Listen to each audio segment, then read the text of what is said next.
The first time I realised I was gay. It was in college, and this guy looked like a mix of like Chris Brown and Trey Songz. Oh my God. I had a year 5 PE teacher called Mr. Horn, which is an incredibly inappropriate name. Mr. Horn, right? Like maybe 7. I think 7's a good bet. That was young. It was more of a realisation that I wasn't straight. And I remember as a kid, from a very young age, I used to get this really weird feeling. And it was always around guys, but I didn't know what it was. I was looking at the guys and I was like, ooh, and looking at the girls and being like, oh. In black communities, you're kind of taught that it's a white thing. Yeah. And that like if you are gay, then you're choosing to be like white people. Yeah. And that's kind of how you're raised with that mentality. So when you get old to around teenage years and you start to question your sexuality, then you think, I thought this was for white people, I thought this is what white people chose for themselves. And it's like, why me? Why? Yeah, then it it doesn't make sense, and then it's confusing. I think that's what makes it confusing. The first time I experienced homophobia. So I was walking to work and some guy walked past me and just completely out of the blue called me a faggot. And I was a bit like, oh, like I didn't really react. I was just kind of shocked that it had happened. I was walking home from, I think it was from actually from a friend's house. It wasn't even kind of anywhere sort of crazy or like a club or anything like that. And a guy sort of threw a bottle at my head and called me a faggot. And that was really awful. Probably a very young age, just around family and like the comments that are made that weren't necessarily directed at me, but were definitely in earshot, and it wouldn't surprise me if it wasn't purposefully.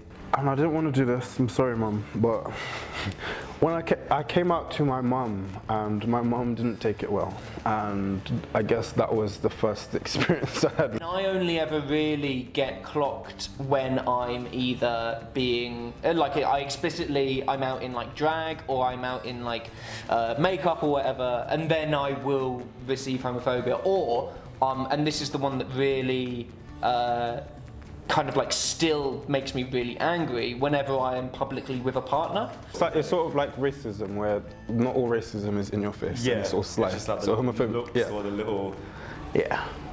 And I'm aware that I'm in a really, really privileged position because I'm privately educated, I'm relatively articulate, I'm white.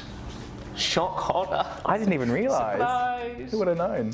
Just certain things when I first came out to them, they were still adjusting a few things that they said. It was kind of like, you really just, like, how can you say that? Like, how can you actually put those words together and look at me and actually say that? Triggered. It makes no sense. Yep. The first time I held hands in public with a guy. If I'm in a relationship with someone, or if I'm dating someone, I like to hold hands with them in public because I'm very proud to be who I am. I'm very proud to be a queer person. So yeah, there's only been a couple of instances where I haven't held hands, and that's been because I've been in like an area that I wouldn't deem safe. Do you remember it?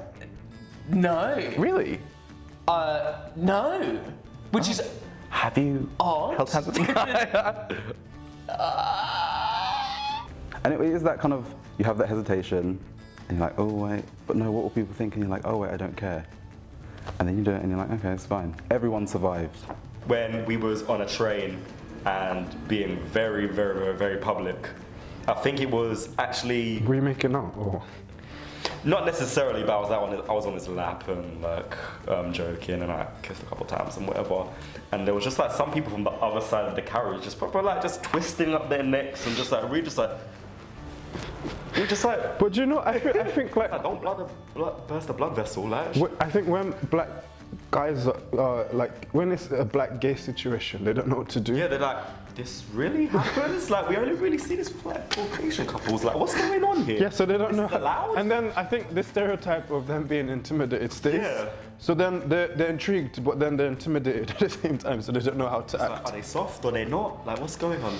My heart was beating so fast. It was my first boyfriend, and he was really like, we were living in a very progressive kind of student area in Sydney, and he was like, Alex, no one cares. But I couldn't help but feel like everyone was staring at us. And I don't think they were, actually. We didn't get any abuse that time. I think we have to encourage other people to do it by doing it. And whenever I see it, it makes me so happy. Yeah. It honestly makes me so happy.